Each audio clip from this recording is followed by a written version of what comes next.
Hi friends, வணக்கம். என் பேர் Abhi. Welcome to Indian recipes Tamil.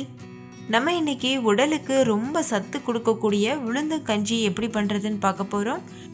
இது ரொம்ப டேஸ்டியாக இருக்கும், உடம்புக்கு ரொம்ப நல்லது. வாரத்துக்கு ஒரு முறை செஞ்சோன்னாலே ரொம்ப ரொம்ப நல்லது. சின்ன குழந்தைங்கள்லேருந்து பெரியவங்க வரைக்கும் கேட்டு வாங்கி சாப்பிடுவாங்க, அவ்வளோ சுவையாக இருக்கும். முக்கியமாக பெண்களுக்கு இடுப்பு வலி, அதுக்கப்புறமா எலும்பு தேய்மானம்லாம் ஆகாமல் கூட பார்த்துக்கும்.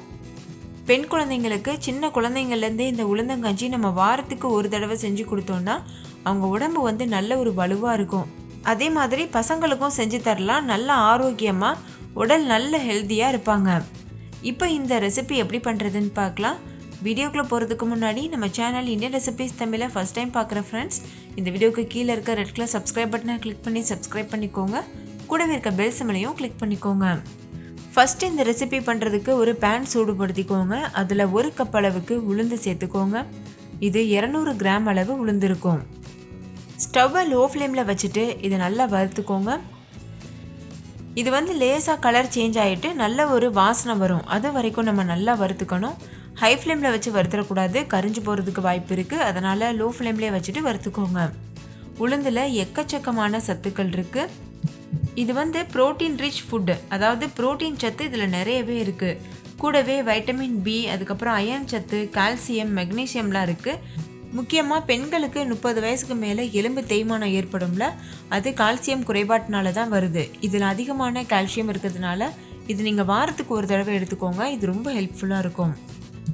ஒரே சாப்பாட்டில் பலவிதமான சத்துக்கள் நிறைஞ்சிருக்கிறதுனால இதை கண்டிப்பாக நம்ம ஃபுட்டில் இன்டேக் பண்ணிக்கணும்.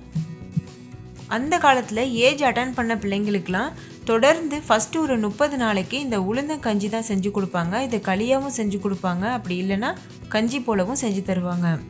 ஏன்னா இது ஃப்யூச்சரில் அவங்களுக்கு ரொம்ப ஹெல்ப்ஃபுல்லாக இருக்கும். குழந்தைலாம் பிறந்தா கூட அதுக்குடைய தாங்கக்கூடிய சக்தி அவங்களுக்கு இருக்குன்றதுக்காக தான் இந்த மாதிரியான ரெசிபீஸ் பண்ணி தந்தாங்க. காலப்போக்கில் நம்ம இந்த மாதிரி ரெசிபீஸை மறந்தே போயிட்டோம்.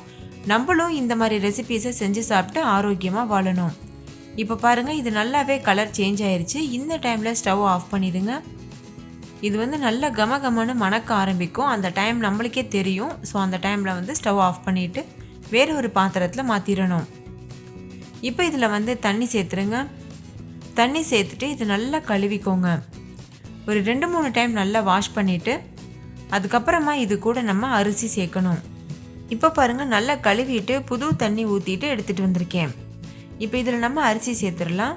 நம்ம 1 கப் அளவு உளுந்து எடுத்துருந்தோம்ல, 1/2 கப் அளவுக்கு அதுக்கு கொஞ்சம் குறைவாக அரிசி எடுத்துக்கோங்க. இது ஒரு 80 கிராம் அளவு அரிசி இருக்கும். நீங்கள் பச்சரிசி, புழுங்கல் அரிசி, எந்த அரிசி வேணாலும் எடுத்துக்கிறலாம். இது போல் தண்ணியில் போட்டுட்டு ஒரு 5 மணி நேரம் இது நல்லா ஊற வச்சுக்கோங்க. இப்போ 5 மணி நேரம் ஆயிடுச்சு. இப்போ இதை மிக்ஸி ஜாரில் சேர்த்துட்டு நல்லா அரைச்சிக்கணும். தேவையான அளவு தண்ணி சேர்த்துட்டு நல்லா நைஸாக அரைச்சிக்கோங்க. வெண்ணெய் மாதிரி நல்லா நைஸாக இருக்கணும். பாருங்கள், இந்த அளவுக்கு எவ்வளோ சாஃப்டாக இருக்குல்ல. உங்கள்கிட்ட கிரைண்டர் இருந்ததுன்னா நீங்கள் அதில் கூட அரைச்சிக்கிறலாம். கிரைண்டர் இல்லைன்னா பிரச்சனை இல்லை, நம்ம இது போல் மிக்சியில் அரைச்சிடலாம். இப்போ இது ஒரு ஓரமாக இருக்கட்டும். இன்னொரு பக்கம் ஒரு பேன் எடுத்துக்கோங்க. அதில் 1 கப் அளவு துருவின கருப்பட்டி சேர்த்துக்கோங்க. நீங்கள் கருப்பட்டிக்கு பதிலாக நாட்டு சக்கரை, வெல்லம், அதுக்கப்புறம் பனங்கற்கண்டு கூட சேர்க்கலாம். உங்களோட சுவைக்கு ஏற்ப இதோட அளவை நீங்கள் அதிகம் பண்ணிக்கலாம். நான் மீடியமான ஒரு ஸ்வீட்னஸ்க்காக 1 கப் அளவு சேர்த்துருக்கேன். நல்லா தித்திப்பாக சாப்பிடணுன்னா 1.5 கப்லேருந்து 2 கப் அளவுக்கு கூட நீங்கள் சேர்த்துக்கிறலாம். இப்போ இதில் கொஞ்சம் போல் தண்ணி சேர்த்துட்டு இது போல் நல்லா கரைச்சிக்கோங்க. நம்ம இதில் பாகு எதுவும் காய்ச்ச போகிறதில்ல, ஜஸ்ட் அதை கரையை விட்டுட்டு தனியாக வச்சுக்கோங்க.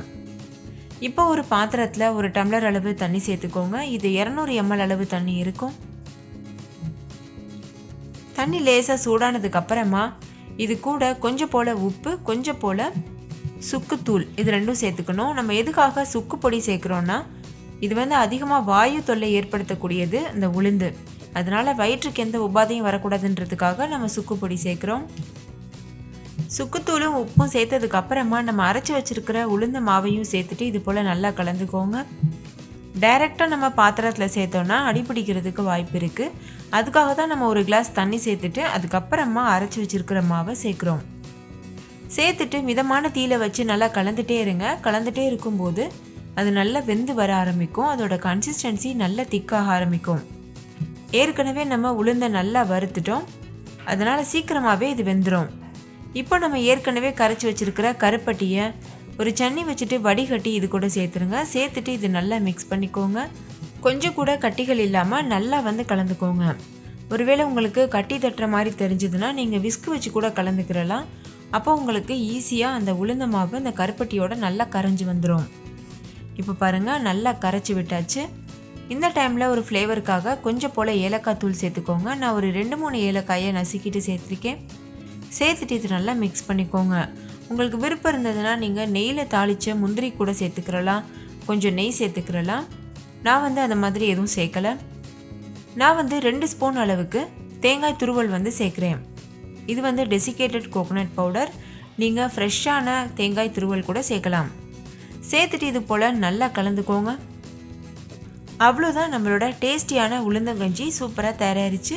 இந்த டைமில் ஸ்டவ் ஆஃப் பண்ணிவிட்டு இதை நீங்கள் சர்வ் பண்ணலாம். நம்ம இதை பிரேக்ஃபாஸ்ட்டாக எடுத்துக்கிறலாம், இல்லை ஸ்நாக்ஸாக கூட எடுத்துக்கிறலாம். அப்படி இல்லைன்னா சூடாக டீ குடிக்கணும்னு ஆசை இருந்ததுன்னா இந்த மாதிரி சுட சுட ஒரு கிளாஸில் ஊற்றி குடிச்சிங்கன்னா நல்ல ஒரு ரெஃப்ரெஷ்ஷாக இருக்கும், நல்ல புத்துணர்ச்சி தரக்கூடியதாக இருக்கும். ஸோ ஃப்ரெண்ட்ஸ், கண்டிப்பாக இந்த ஆரோக்கியமான ரெசிப்பியை வீட்டில் நீங்களும் ட்ரை பண்ணி பாருங்கள்.